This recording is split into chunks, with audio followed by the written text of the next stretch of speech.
아무튼 벌써 1월 마지막 주인데요. 오늘 이 1월 마지막 주 일 예배의 말씀을 제가 누가복음 14장 15절과 24절까지 말씀으로 오늘 말씀의 제목을 다 함께 모여 기뻐하자, 다 함께 모여 기뻐하자 하는 제목으로 오늘 말씀을 함께 나누도록 하겠습니다.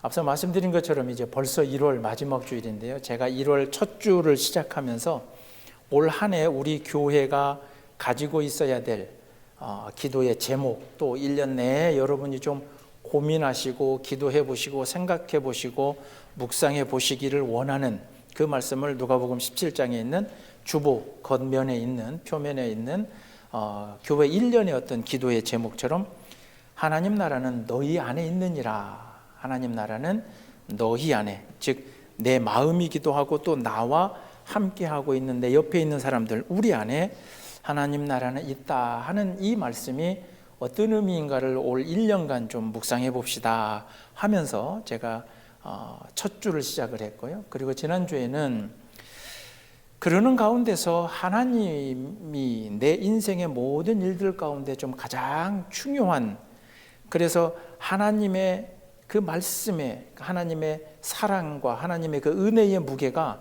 나에게 한없이 무거워서 감히 내가 하나님을 들어서 옆으로 옮길 수 없을 만큼 그렇게 내 인생의 내 삶의 모든 것 속에 하나님이 가장 무거운 존재로 내 믿음 가운데 임하기를 바라는 마음으로 지난주의 말씀을 하나님의 무게와 나의 믿음이라 하는 제목으로 함께 생각을 해봤고요. 그래서 결국 제가 올 이 첫째 달 한 달 동안 하나님의 나라, 비록 교회가 하나님의 나라와 똑같지는 않지만 육체로 모이는, 그래서 예배드리는 우리의 모습 가운데서 하나님의 나라를 좀 엿볼 수가 있으면 그것이 참 은혜가 아닐까 하는 마음으로 오늘 1월 마지막 주 이 예배의 말씀도 제가 하나님 나라를 주제로 놓고 한번 말씀을 나눠보도록 하겠습니다. 오늘 이 본문 말씀에서 예수님이 하나님의 나라에 대해서 비유로 이렇게 말씀을 하십니다. 어느 마을에 한 사람이 잔치를 열었다. 근데 이제 이 말씀과 그 비슷하게 연결되는 마태복음 22장에서는 예수님의 비유로 나타나는 이 잔치가 혼인잔치, 결혼잔치다라고 마태복음 22장에는 기록되는데, 아무튼 오늘 누가복음 14장에는 잔치의 내용, 즉 이게 혼인잔치인지 무슨 잔치인지 그 이야기는 없지만 한 사람이 큰 잔치를 열었습니다. 그리고 그 잔치를 열고 이 잔치를 열었던 그 주인이 자기 종들을 시켜서 밖에 가서 초청할 사람들을 만나고 와서 다 초청을 해라. 그렇게 해서 이제 종들을 보냅니다. 그러니 종들이 열심히 찾아가서 각 해당하는 사람들에게 아이고 우리 주인님이 잔치를 열었습니다. 좀 와주세요. 근데 오늘 말씀에 있는 것처럼 그렇게 초대받은 거의 대부분의 사람들이 아이고 가고 싶은데 미안해 그러면서 이유를 대잖아요. 어떤 사람은 뭘 샀다 그래요? 내가 지금 막 밭을 사가지고 땅을 좀 샀어. 또 어떤 사람은 뭘 샀다 그래요? 내가 그 잔치에 가고 싶은데 내가 좀 소를 몇 마리 사가지고 내가 이 소를 좀 돌봐야 될 것 같아. 또 어떤 사람은 내가 이제 막 결혼했는데 내가 어디를 가겠어 이러면서 내가 좀 집에 좀 있어야 될 것 같아. 아무튼 원래 이 잔치를 열었던 주인은 사실은 잔치를 열면서 초대하고 싶은 사람의 명단이 있었겠죠.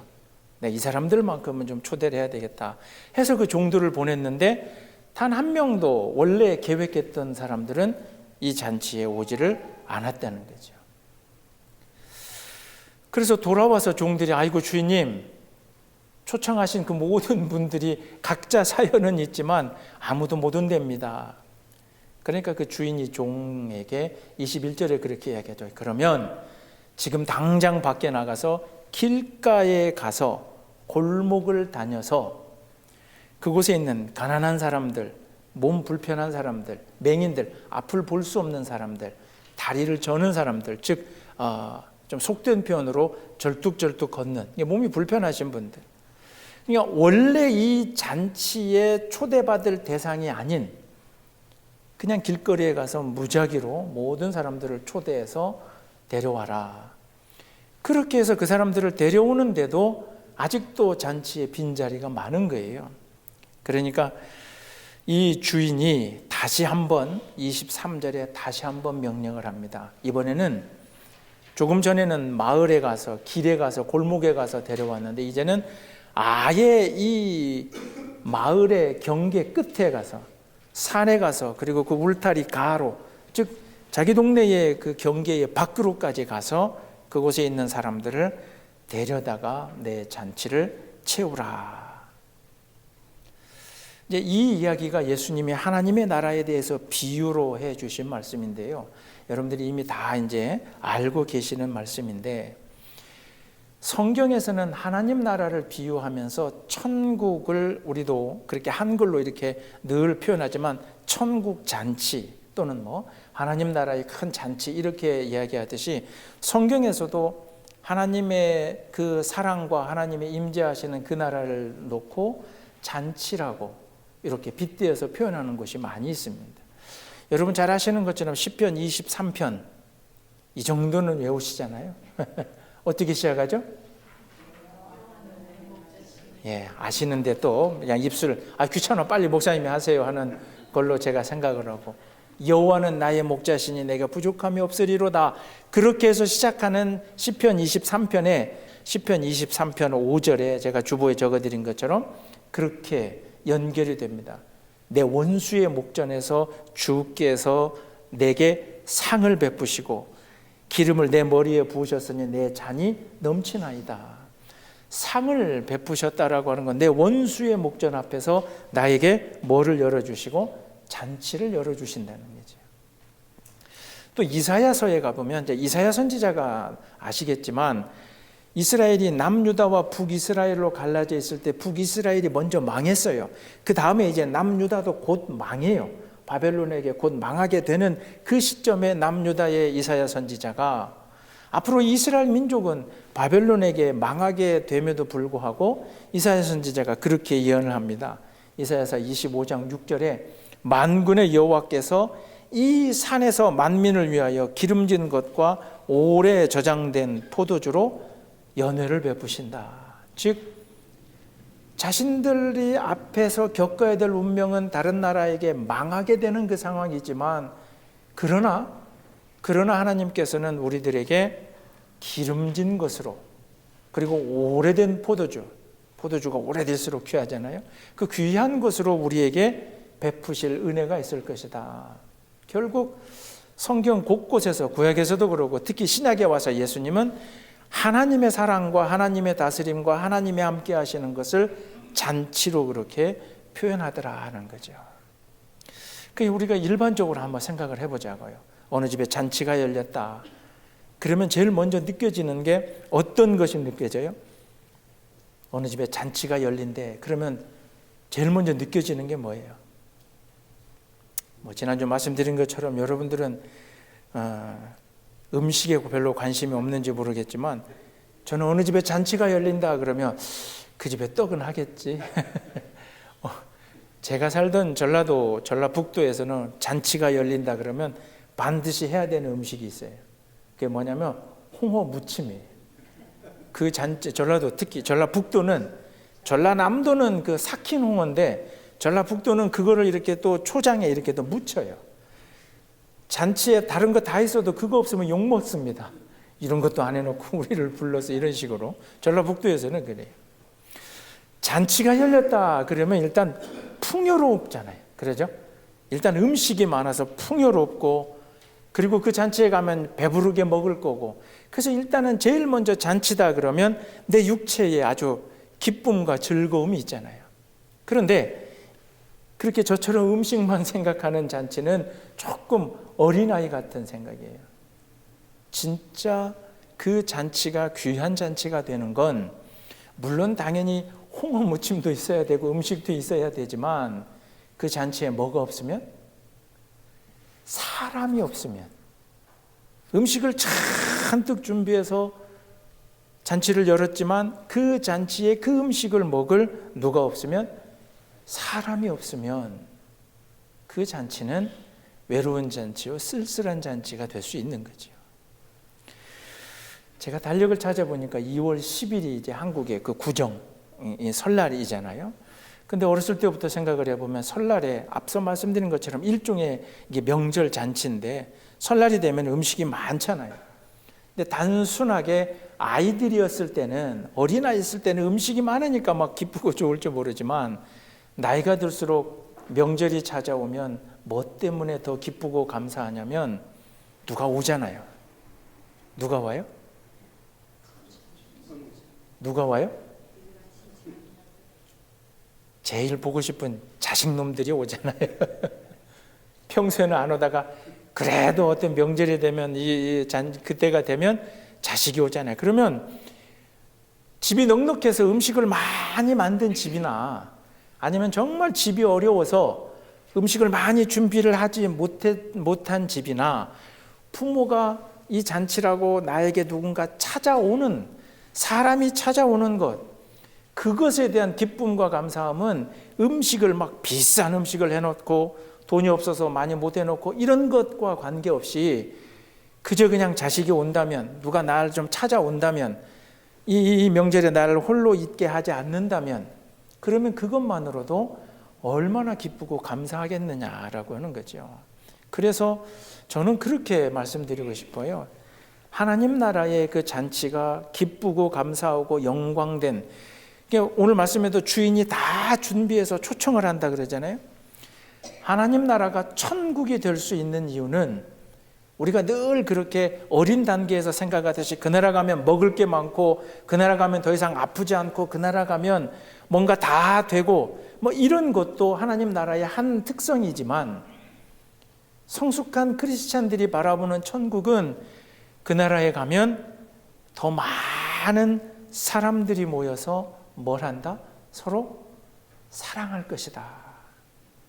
그 나라에 가면 미움도 없고 다툼도 없고, 이놈의 세상에서 살다 보니까 가끔 내가 누구 때문에 속상하고 누구 때문에 화나고, 그 누구가 때로는 우리가 낳은 자식이기도 하잖아요. 저것들만 없으면 내가 편할 텐데. 하여튼 이 육체를 가지고 있는 세상에서는 그렇게 사람 관계 때문에 힘든데, 하나님의 나라에 가서는 아이고 막 먹을 수 있겠다 이게 아니라, 그 나라에 가면 나처럼 하나님을 찬양하는 사람들만 모이니, 그러지 않아요? 그 나라에 가면 하루 종일 하나님의 이름을 부르고 하루 종일 찬양해도 지치지 않을, 그렇게 하나님을 사랑하는 사람들만 그 나라에 가면 다 만날 수 있다면 그곳이 천국이 아니겠느냐 하는 거죠.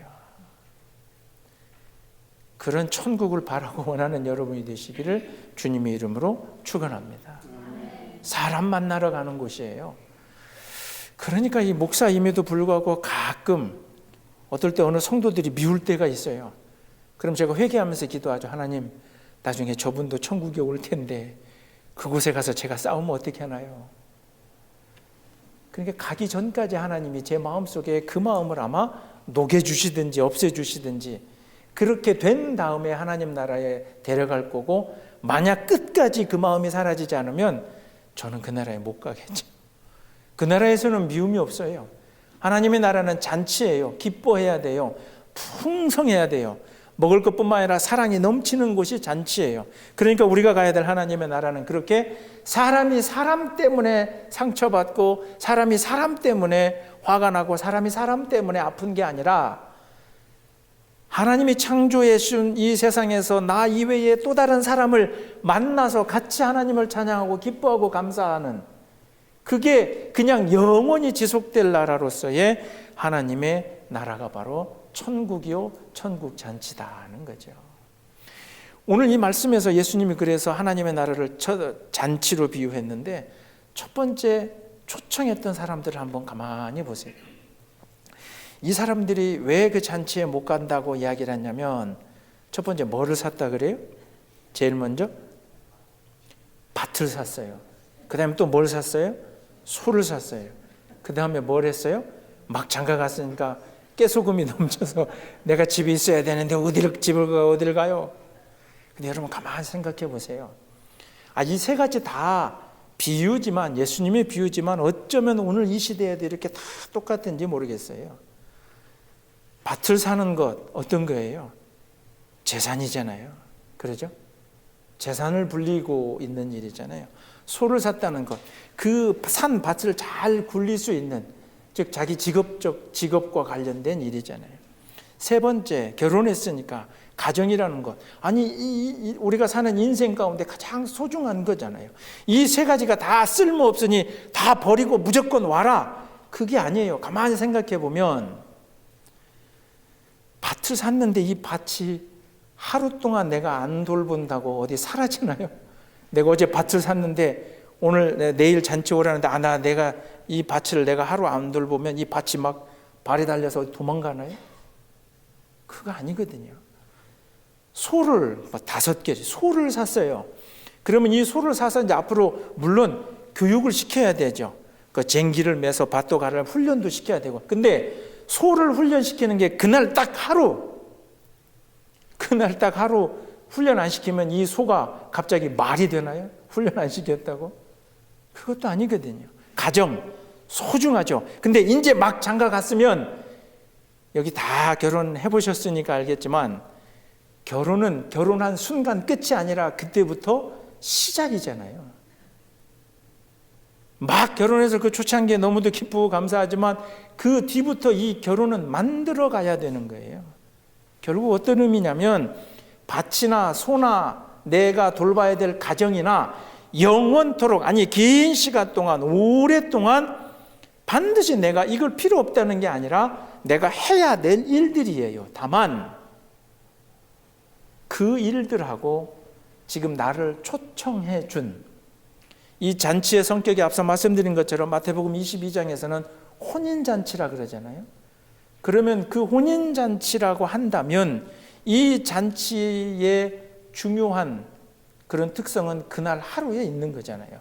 물론 이 혼인잔치가 뭐 며칠씩 이렇게 한다고 하지만 결국 제가 지난주에 말씀드린 것처럼 그걸 소중히 여기는 마음의 믿음 또는 그걸 얼마나 귀하게 중하게, 다른 말로 얼마나 그것을 무겁게 여기는가, 뭐가 우선순위인가, 그리고 나를 초청해 준, 그리고 나를 불러준 이 잔치를 열은 그 사람의 마음보다는 항상 내 중심으로 내가 산 밭이에요. 내 거예요. 내가 산 소예요. 이것도 내 거예요. 내가 결혼했으니 내가 만든 가정이에요. 그것도 내 거예요. 그러니 결국 나를 초청해 준 상대방은 온데간데 없고, 아이고 그분에게는 내가 얼마나 소중해서 나를 초청했을까 이런 거 없고, 일단 내 것, 내가 산 것, 내가 해야 될 것, 내 것, 이것만을 생각하는 자기중심적인 생각을 가지고 있다면 그 잔치에 갈 수가 없는 거죠. 예수 그리스도의 십자가가 바로 뭐냐면 자기중심에서 하나님 중심으로 삶이 바뀌는 거예요. 예수님도 우리와 똑같은 육체를 가지셨기에 마지막에 하나님 앞에 기도하잖아요. 하나님, 이 고통을 좀 제가 피하면 안 됩니까? 즉 처음엔 우리와 똑같은 육체를 가지고 있기에 자기중심적인 그 아픔과 고통을 생각하는, 그러나 그 기도의 후반은 어떻게 돼요? 그러나 내 뜻대로 마시고 누구의 뜻대로? 아버지의 뜻대로 그러잖아요. 내 뜻은 밭을 좀 해야 되겠고 소를 훈련시켜야 되겠고 내 가정을 어떻게 해야 되고, 그건 내 뜻이죠. 근데 내 뜻대로 마시고 나를 초청한 그 상대방의 뜻, 즉 자기 중심에서 하나님 중심으로 바뀌는 것. 또 하나님 중심으로 바뀐다는 건 우리가 창조주가 하나님이라고 고백하잖아요. 그러면 하나님 중심으로 내 삶이 바뀐다는 건 하나님이 창조해 주신 모든 것을 내가 가치 귀하게 여기겠다는 마음이 세상은 하나님이 창조해 주신 거다, 창조주 하나님이라고 하는 신앙의 고백인 거죠. 그러니 창세기 2장 18절에 아담에게 그 옆에 하와를 만들어 주실 때에 하나님이 그렇게 얘기했다 그러잖아요. 아이고 하나 만들었더니 사람이 홀로 있는 것이 뭐해서 좋지 아니하니 내가 그 옆에 한 사람을. 그러니까 창세기에서 시작된 원래 최초의 하나님의 형상을 닮은 인간들은 서로가 서로에게 사랑이에요. 서로가 서로에게 돕는 사람이고요. 서로가 서로에게 위해줘야 되고 자기 것만을 아는 것이 아니라 서로가 서로를 도와서 하나님과 함께 이 에덴 동산을 만들어가는 그 일에 나 이외에 또 다른 이웃이 내게 생긴 거죠. 그런데 우리에게 인간에게 죄가 들어오면서는 어떻게 되냐면 나만 알게 되는 거죠. 내 생각만 하게 되는 거죠. 이웃이 어찌 됐든 나를 초청해 준 사람이든 뭐든 옆 사람이 어떻게 되든 그냥 내 것, 내가 산 밭, 소, 내 가정, 내 것만을 생각하다 보면 하나님의 것을 바라볼 수가 없어요. 나 중심으로만 살아가다 보면 백날 우리가 십자가를 얘기하고 그 희생과 사랑을 이야기해도 끊임없이 내 마음속에 오히려 십자가 위에 예수를 끌어당겨다가 내 밭을 위해서 기도하는 거죠. 그 예수를 끌어당기다가 내가 산 이 소가 좀 건강하게 해주세요. 그 예수를 끌어다가 다른 가정은 모르겠고 내 가정만 좀 어떻게 해주세요. 그게 오늘 우리 크리스찬들의 아주 좁디좁은 신앙의 기도의 모습이 아닌가. 그러니 예수님이 하셨다는 그 말씀 중에 참 지키기 어려운, 제가 몇 번을 고백하는데 원수를 사랑하라라고 하는 마태복음 5장 44절의 이 말씀이 참 지키기 어려운 말씀인데, 이 맥락으로 생각해 보면 그 원수가 내가 사랑이 되지 않는 것도 내 중심으로 생각하다 보면 그 사람을 사랑할 수가 없어요. 때로는 그 사람이 내 마음을 아프게 해서 고통스럽고 괴로운데 그 사람을 통해서 그래도 내가 뭔가를 깨닫게 되면 그가 나에게 했던 그 원수된 일 자체를 내가 용서할 수는 없어도 아이고 하나님이 그래도 저 사람을 통해서 나를 이걸 깨닫게 하시는구나. 하나님, 나하고는 조금 다르지만 그 사람에게도 하나님 축복해 주세요. 저는 그 정도의 원수 사랑이라도 우리가 해야 될 줄로 믿습니다. 또한 내 옆에 있는 다른 사람이 원수가 아니라 항상 내 피부치도 내 아픔과 내 고통을 알아주지 않을 때 같이 함께 예배드리는 집사님, 권사님 우리가 함께 모여서 그래도 옆 사람의 아픔을 내 아픔으로 여기고 눈물로 기도한다면 그 관계가 하나님이 바라시고 원하시는 천국과 같은 것이 아니겠는가. 앞서 말씀드린 것처럼 천국을, 하나님의 나라를 잔치로 비유해 보면 풍요롭고 넉넉함이라 그랬죠. 그 반대말, 하나님의 나라 천국이 아니라 지옥 또는 사탄의 나라는, 악한 영의 나라는 어떤 거냐면 풍요롭고 넉넉한 것이 하나님의 나라라면 악한 영의 사탄의 지옥은 항상 결핍, 부족함, 뭐가 없음, 그러다 보니 불평, 불만족이라는 거죠. 가만히 생각해 보세요. 자기 중심으로만 생각하는 사람은 내가 산 밭, 소, 내 가정 다 앞으로 샀음에도 불구하고 부족하다는 거죠. 밭을 샀고 소를 살 만큼, 가정을 꾸릴 만큼 이 사람들과 대비되게 처음에 이 사람들이 오지 않으니 길거리에 나가서 주인이 누구를 데려오라 그래요?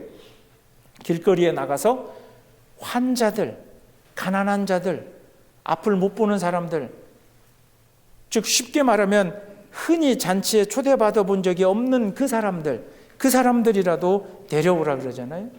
결국 많이 가지고 있으면서도 불구하고 밭을 샀고 소를 샀고 가정을 꾸려서 넉넉함에도 불구하고 그 마음속에는 아직도 결핍이, 불만족이, 아직도 부족하다고 하는 불평이 그 마음속에 있으니 내가 지금 갖고 있는 거라도 더 꽉 잡고 싶어서 자기를 초청한 그 사람의 초청에 응하지 못한다는 거죠. 누가복음 7장 34절에 보면 예수님의 별명이 나옵니다. 예수님 시대에 예수님의 별명을 뭐라 불렀냐면, 예수님이 자꾸 하도 사람들하고 다니면서 먹으러 다니니 예수 보고 저런 먹보, 먹는 걸 탐하고, 아이고, 그리고 예수가 또 포도주를 굉장히 즐겨. 그러니까 저 오늘 말로 얘기하면 저 술도 잘 먹어. 술 주정이야.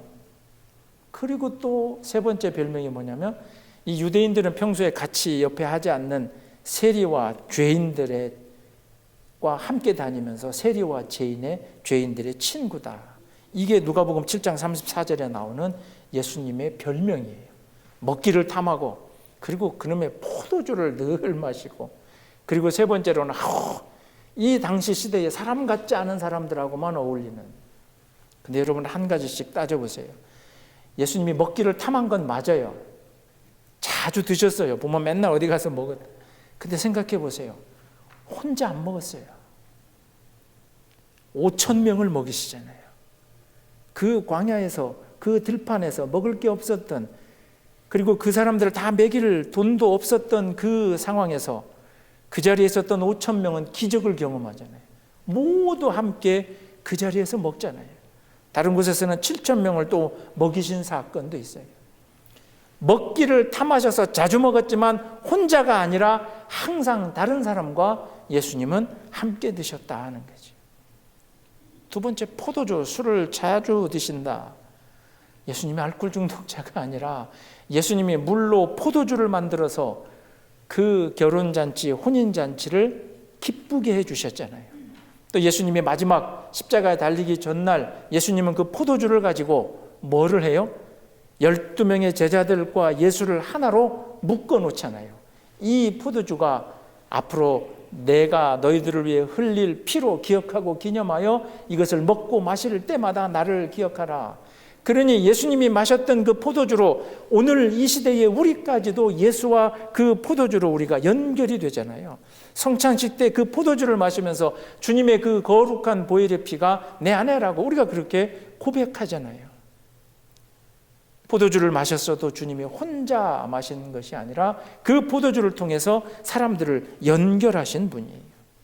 세리와 친구들을 세리와 죄인들과 그렇게 친구였다라고 하는 예수의 세 번째 이 별명은, 평소에는 세리와 죄인들이 사람들이 있는 곳에 가지도 못하잖아요.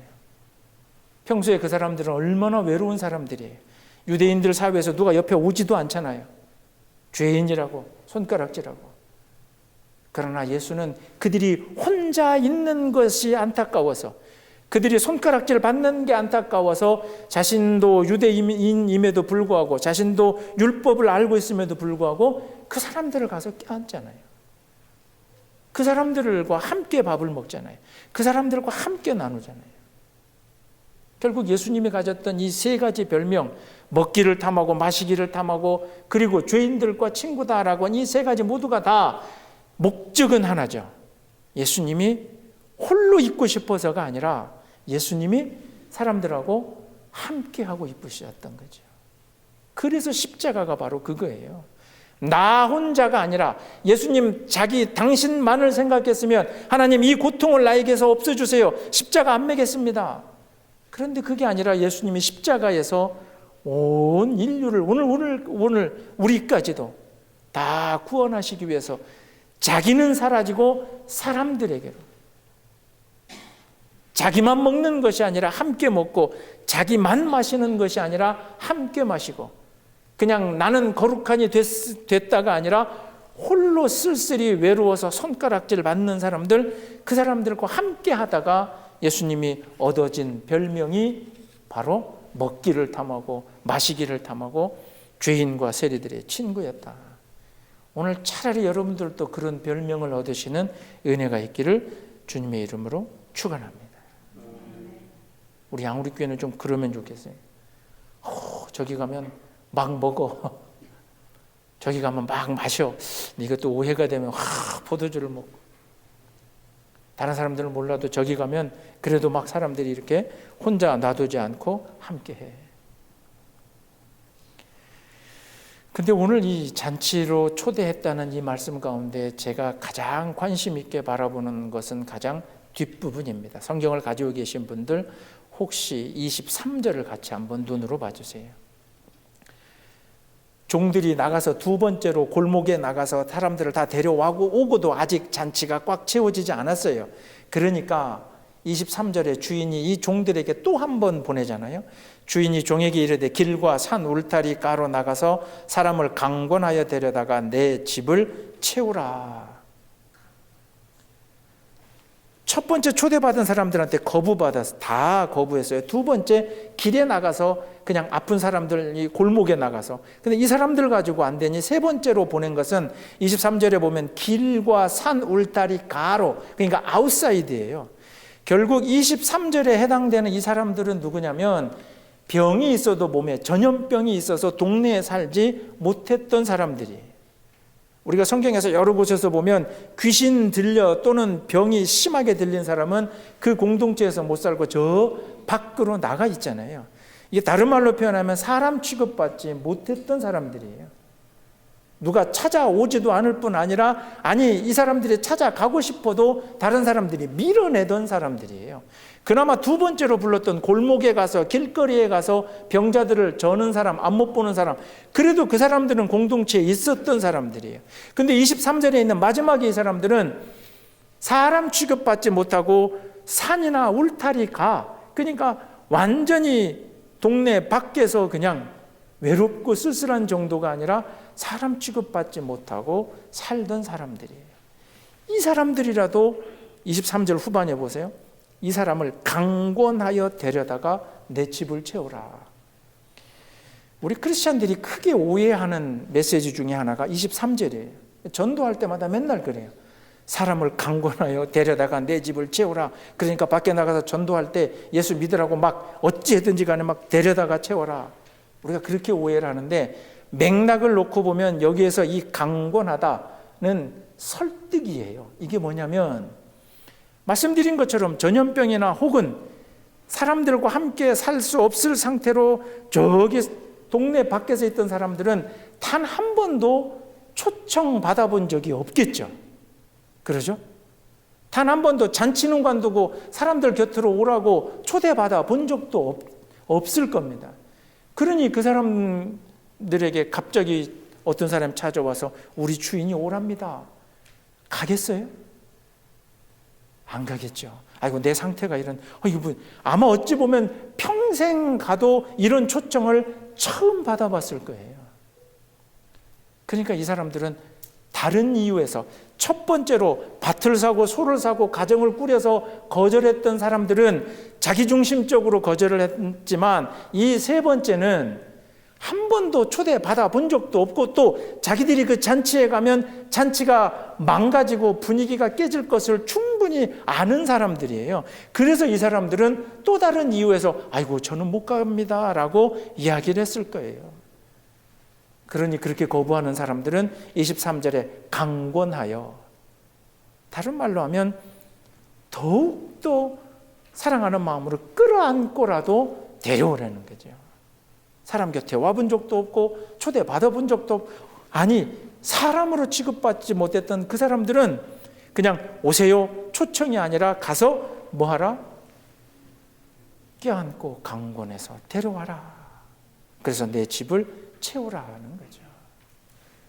밖에 나가서 전도할 때 그냥 믿든 안 믿든 막 예수 믿으세요 전하고 안 믿어도 그냥 어거지라도 끌고 오라. 그런 맥락으로 우리가 이 말씀을 늘 고백하지만 전체 앞뒤 맥락을 가만히 묵상해 보면 이때의 이 강권은 내가 평소에 대하기도 싫은 사람, 정말 이 세상에서 외롭고 쓸쓸하게 비참하게 살아가는, 물질이 많고 적음이 문제가 아니라 쓸쓸하고 그 가련한 영혼으로 아픔과 고통 가운데 있는, 그래서 누군가 곁으로 다가올 수 없었던 그 사람들이라면 오히려 가서 껴안고라도 그들을 데려오라라고 하는 거죠.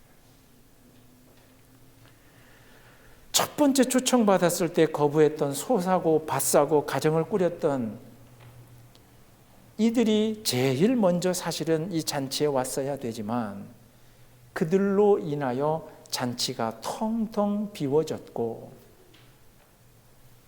평소에는 이 잔치에 올 수도 없었던 그 사람들이 가득 잔치에 채워지게 되는 이 사건이, 이 말씀이 사실은 주님이 하나님의 나라를 비유로 결국 당시에 유대인들이 가지고 있던 율법과, 그래서 나는 거룩해서 나는 홀리하니 내가 이 율법만 지키면 그대로 하나님 나라에 갈 거라고 생각했던 그 사람들이 아니라 평소에는 사람 취급받지 못했던 죄인과 병자와 또는 이방, 유대인이 아닌 저 울타리 밖에 있는 사람들이 그 집에 채워지리라 라고 하는 예수님의 여러 가지 의미가 담긴 비유더라라고 하는 거죠.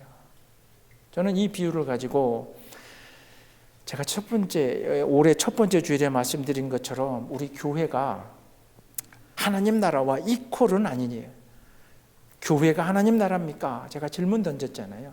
완전히 교회가 하나님 나라는 아니에요. 그러나 교회는 하나님의 나라를 닮아가야 된다. 제가 그랬잖아요. 그러면 우리가 오늘 이 잔치를 한번 가만히 고백해 보시기를 바랍니다. 저는 매 주일의 이 예배가 여러분의 심령 가운데 잔치가 되기를 주님의 이름으로 축원합니다. 매 주일의 예배가 때가 됐으니 자동으로 반복적으로 습관적으로 그냥 주일이 됐으니 성경 들고 찾아가는 것이 아니라 오히려 이 매 주일의 예배가 양우리교회에서 드리는 이 예배가 평소에는 누가 나를 찾지도 않고 평소에는 내가 사람들 곁으로 갈 수도 없는데 그런 나를 하나님께서 이러저러한 마음을 들게 해서 나로 하여금 이곳으로 불러오시는구나.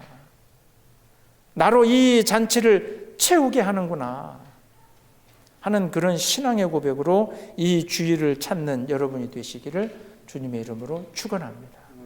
그래서 그게 은혜가 되는 거예요. 세상 사람들은 내가 늙고 병들고 그리고 혼자 있으니 그렇게 여러 사람들이 나를 찾지도 않는 그 마치 23절에 나와 있는 산이나 그 울타리 밖에 있었던 그런 형편으로 그런 영혼으로 살아왔던 나이지만 그러나 하나님이 나를 찾으시는구나. 나를 부르시는구나. 그 부름에 여러분들 기꺼이 스스로 자발적으로 응답하여 이 기쁨의 잔치를 채우시는 여러분이 되시기를 주님의 이름으로 축원합니다.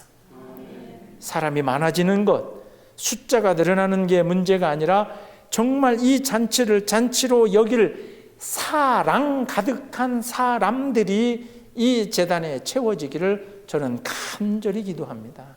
그래야 잔치가 됩니다. 그래야 기쁨이 되고 그래야 그게 천국이 되는 거죠. 그래야 우리는 이 교회 예배를 통해서 혹 믿지 않는 사람들에게 천국이 저런 곳일까? 라고 우리가 보여줄 수 있는 게 우리 주일의 예배가 되어야 된다라고 하는 거죠. 마지막으로 오늘 이 누가복음 14장의 비유가 마태복음 22장의 결혼잔치의 비유와 제가 연결된다 그랬잖아요. 근데 마태복음 22장에서는 12절과 13절에서는 조금 무섭게 느껴지는 한 규절이 있어요. 그게 뭐냐면 같은 맥락인데 그렇게 해서 막 사람을 초청했어요. 다 데려왔어요. 잔치를 채웠어요. 근데 마태복음 22장에서는 이 잔치의 호스트가 임금 왕이에요. 그 왕이 이렇게 꽉 채워져 있는 사람들을 보고 결혼 예식에 맞지 않는 옷을 입고 온 사람들은 다시 쫓아냅니다. 집에 가셔서 마태복음 22장을 꼭 한번 읽어보세요. 혼인잔치라고 초청을 했어요. 그런데 오늘 말씀과 비슷해요. 평소에 그냥 초청받지 못한 사람들도 있어요. 그러니 조금 읽으면서 아니 그런데 저 사람들이 결혼 예복이 어디 있어? 그런데 생각해 보면 예복은 즉 입는 옷은 그 사람의 마음이라는 거죠. 일상생활에서도 우리가 장례식장에 가는데 빨간 옷, 파란 옷, 노란 옷 입고 가지 않잖아요. 비싸고 귀하고 깨끗하고 좋은 옷이 아니라 그 잔치에 맞는 그 옷이면 되는 거죠. 근데 그걸 입지 않고 온 사람들은 마태복음 22장에서는 다 내쫓았다 그래요. 초청했지만 내쫓았다 그래요. 저는 그 맥락에서 그것을 생각을 해봅니다. 예수님이 말씀하실 때 세례 요한도 그랬지만 천국이 가까워오는데 그 앞에 뭐 하라 그래요? 천국이 가까워오는데 그 앞에 뭐 하라 그래요? 회개하라, 천국이 가까이 왔다 그래요. 헬라어로 메타노이아는 당신이 사는 인생에 사는 그 방법을 바꾸라 하는 거죠. Change the way you live. 즉 회개하라는 것은 다른 것이 아니에요. 입술로 그냥 죄인입니다 고백이 아니라 네가 살아오던 방식을 바꾸라는 거예요. 그러니 천국 잔치에 왔는데도 아직도 내가 살아오는 방식, 즉 이게 기쁨의 잔치고 감사의 잔치고 영광의 잔치고 하나님이 나를 초청해 주셨으니 내가 기쁨으로 앉아 있어야 되는데 마음에 아직도 불평이 있고 마음에 내가 아직도 뭔가 누군가를 미워하고 불만하는 그런 마음이 있는 상태로 그 잔치에 들어온다면 마치 혼인 예식이지만 그 예식에 합당하지 않은 옷을 입은 사람은 내쫓김을 당하듯이 하나님이 우리를 부르실 때에는 그 앞에는 회개하는 일, 내가 살아오던 삶의 방식을 바꾸는 일, 즉 지금까지는 밭을 사고 소를 사서 나 중심으로 생각했지만 나 중심이 아니라 다른 사람을 놓고 먼저, 다른 사람과 사랑하는 일을 먼저 라고 생각하는 마음이 있을 때 그게 잔치에 합당한 옷을 입고 내가 그 자리에 가는 것인 줄로 믿습니다. 그러니 여러분이 주일 예배가 앞서 말씀드린 것처럼 하나님이 나를 부르시는 잔치를 초대하시는 기쁨의 자리다. 그러면 주일 예배는 일주일 내내 여러분이 준비하시고 오셔야 돼요. 일주일 내내 준비한다는 건 뭐냐면 오늘 제가 설교 말씀을 제목을 다 함께 모여 기뻐하자 그랬잖아요. 그러면 일주일 내내 이 잔치를 내가 참석하기를 준비한다는 건 다 함께 할 수 있도록 내 옆 사람들에게도 연락도 하는 것이고 기도도 나누는 것이고 그렇게 내가 다 함께 그리고 모여서 그 뒤에는 함께 기뻐할 수 있도록 그렇게 이 예배를 준비하는 내 일주일의 삶이 오늘 이 예배의 결과물로 하나님 앞에 드려지게 될 줄로 믿습니다. 그 잔치에 기쁘고 감사하고 그 잔치가 얼마나 흥겨운가는 잔치를 준비한 사람에 의해서 그 잔치가 그렇게 기뻐지지 않아요. 아무리 음식을 준비하고 아무리 뭘 다 준비했어도 참석한 그 사람들이 이 잔치에 함께 먹고 마시고 기쁘고 감사하고 나누는 것, 그 사람들에 의해서 이 잔치의 성격이 규정이 되는 거지. 많이 준비했으니까 먹을 게 비싼 거 좋은 거 다 해놨으니까 그 주인에 의해서 이 잔치가 결정되어지지 않을 수 있다는 거죠. 예배에 참석하시는 여러분의 마음속에 모두가 다 올 1년간 하나님의 나라를 닮은 교회를 그리고 하나님의 나라가 우리 안에 있다라고 이 고백을 할 거면 오늘 이 말씀의 제목 다 함께 모여 기뻐하자. 다른 것도 아니고 다 함께 모여 기뻐하자 하는 이 잔치로 초대하시는 하나님의 그 영광된 부르심 앞에 조금 욕심 부리지 마시고 밭도 좀 놔두시고 소 샀어도 좀 놔두시고 결혼해서 깨소금이 쏟아져도 조금 놔두시고 하나님이 부르시는 그 음성에 가겠습니다. 보잘것없지만 좋은 옷, 비싼 옷은 아니지만 그래도 내가 기뻐하며 가겠습니다. 나를 부르셨으니 그곳에 가서 나도 그 잔치를 함께 만들겠습니다. 불러주셔서 감사합니다. 오게 해주셔서 감사합니다. 그런 기쁜 마음으로 다 함께 모여 기뻐하는 그런 매 주일의 예배, 올 1년의 양우리교회 예배가 되시기를 주님의 이름으로 축원합니다. 그렇게 예배드리다가 마지막에 하나님의 나라에 들어가는, 정말 마지막 그 천국잔치에 들어가는 저와 여러분 되시기를 주님의 이름으로 축원합니다. 기도하겠습니다. 주님 감사합니다. 하나님의 나라를 잔치로 비유로 말씀해 주신 예수님의 이 비유 앞에 저희들이 살아왔던 모든 삶을 비추어 보게 하여 주시옵소서. 저희들이 매주일 드리는 예배를 비추어 보게 하여 주시옵소서. 저희들이 함께 모여있는 이 양우리 교회를 이 비유 말씀에 비추어 보게 하여 주시옵소서. 어렵고 힘들겠지만 각자의 형편과 상황은 다르지만 나를 부르신 하나님의 음성 앞에 저희들 거부하지 아니하고 등 돌리지 아니하고 하나님의 부름 앞에 기쁜 마음으로 나올 수 있는 양우리 교회 성도들, 그의 가정들 될 수 있도록 지켜주시고 함께하여 주실 줄 믿으며 이 모든 말씀 예수님 이름으로 기도드리옵나이다. 아멘.